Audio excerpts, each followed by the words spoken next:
everyone, to another Yap Session. Today I'm going to be talking about taking beauty off the pedestal. We live in a society that puts beauty on a pedestal. Beautiful people are something to be desired, something to want, something to look for, something to go after. There's like this pedestalization for beautiful women, beautiful men, where just the act of them being beautiful makes them better than you or better than us, better than human. The pedestalization, in a way, of beauty makes beautiful people something that is transcendent of the human experience, something that is beyond the human experience. And in that, we lose something. I lose something. This is getting like slightly ungrounded, so I'm gonna ground it.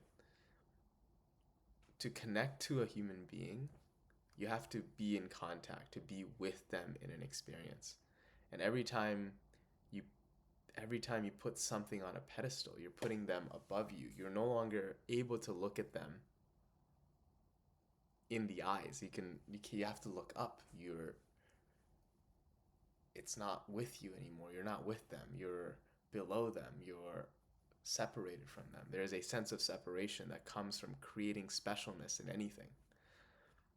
And making beautiful people more special than any other people makes them separate, makes them disconnected from you, from everyone else.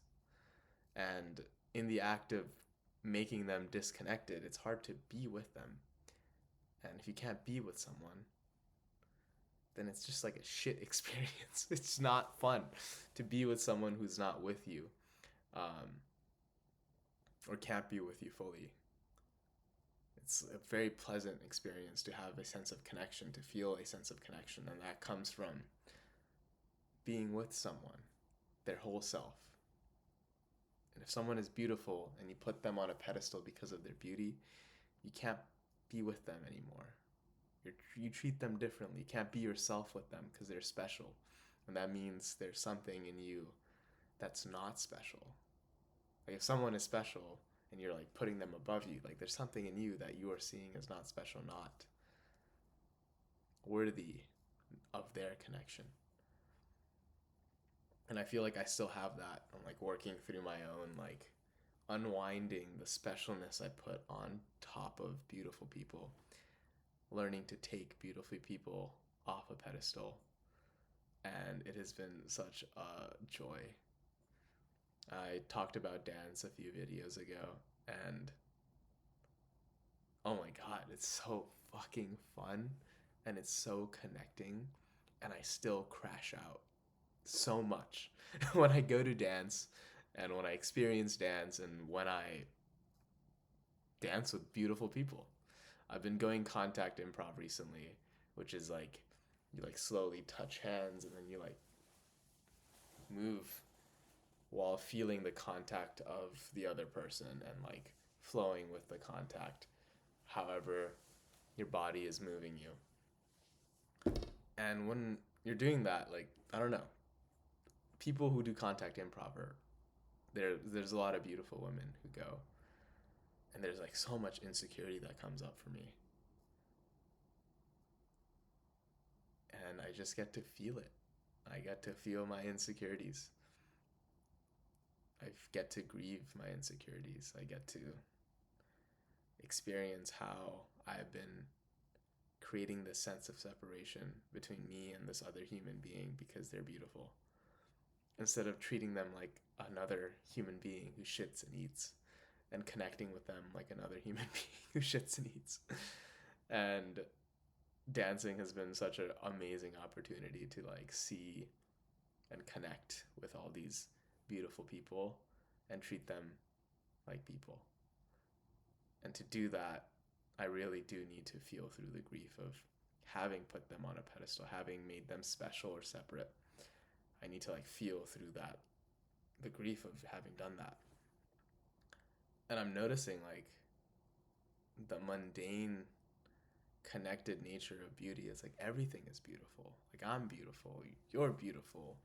There's nothing that doesn't have beauty in its quality. Once I take a certain type of beauty off a pedestal, I see the beauty in everything. And then I can just connect with the beauty that's here, the beauty that's there, and be with it without making it separate, without making it special, without making it different. And then there's just connection. Like we're just mammals that like dancing together, that like connecting, that like hanging out and cuddling, that like having conversations. And we're all human. And none of us are beyond our humanity. Like we cannot go beyond our humanity. And there's something like damaging on the other side as well. I think my friend was sharing about how sometimes it's difficult to connect to really beautiful women because they have had that experience of being on the other side, of being treated as if they're really special, being treated as if they're different, and then being hurt because of it. And that creates a lot of defenses because when you're hurt once and you haven't felt through the hurt, you don't want to be hurt again. So there's like walls and walls and walls. And that creates another sense of separation, like a self-reinforced sense of separation. It's like, oh, I'm beautiful and I am different. And I am separate from these other people who aren't beautiful. And that's its own pain. Like any separation between us and another person is a form of pain. Like just like how I'm saying, it's very similar to judgment. Like pedestalization is like the opposite of judgment, but it's not really opposite. It's like tangential to judgment. Like when we're judging someone, we're putting them below us, and we're making ourselves special. And in the specialness of us and the thing that's them that is below us, because we're judging them for something they're doing, we're creating a sense of separation. So we don't have to feel whatever would come up if they were also normal human beings like us. And the beauty, the pedestalization of beauty is the same thing, like in the opposite way of like, we are judging ourselves to put them on a pedestal. Or like, oh, we're not that, we're bad in some way. And there is also feelings there that we're repressing. So during dance, something I did over the past 2 times, I've gone, well, like 2 times ago, I just like fucking crashed the fuck out after going to dance. And afterwards, going to dance yesterday, it was so special. As in, I was able to dance with people without crashing out, without like feeling insecure in any way. Not in any way. Like I still felt insecurity, but it was like a lot less than the first time I went. And then when I did feel insecure, I like went to my car and I just bawled my eyes out. And when I bawled my eyes out, I stopped putting myself down or putting people above me. And I went back after crying in the car, and I was able to connect with people again. And there's this beautiful process of like, not just in dance, not just with people, of like making I guess like taking back the specialness that I project onto things, like removing the pedestalization of anything. Like as I learn to dance more and grieve dance as a special medium, dancing becomes something that's normal for me, and I feel connected in dance, and I feel connected with beautiful people because beautiful people become mundane, normal, and there's beauty in everything. I could see that now, or I'm able to see more and more of it.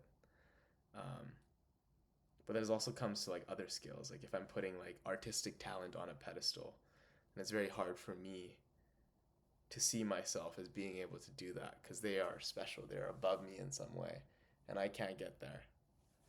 But if I grieve, if I see how I am putting myself down as unable to do, I don't know, creating that sense of separation, like whatever limiting belief it's there, and like really feeling the feeling underneath that. Like what do you have to feel if you weren't like not worthy of dancing with this person, because you clearly can. Or like if you weren't not worthy of making a masterpiece of an art piece, so if you have the skills for it and the time to do it. And there's very clearly a grief there, or like some emotion underneath. And when I feel it, like the insecurity drops away, and I could just be in connection with the thing.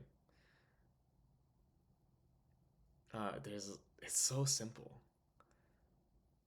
I'm trying to make it profound in this video. I'm talking in this profound way, but it's really simple. It's like, how open is my heart?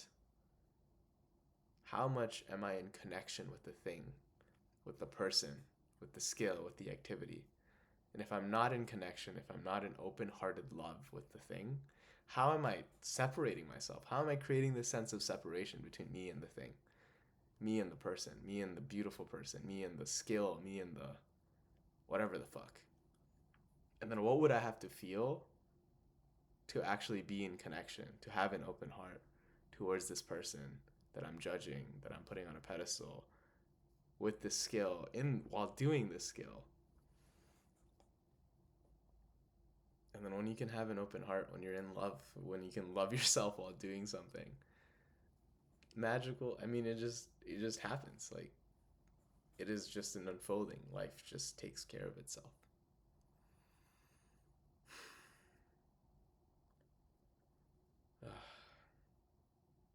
I love the profound beauty and profound, just like, simplicity of the mundane, and how getting right here, is probably the most powerful thing I could do at every moment. Big loves. Peace.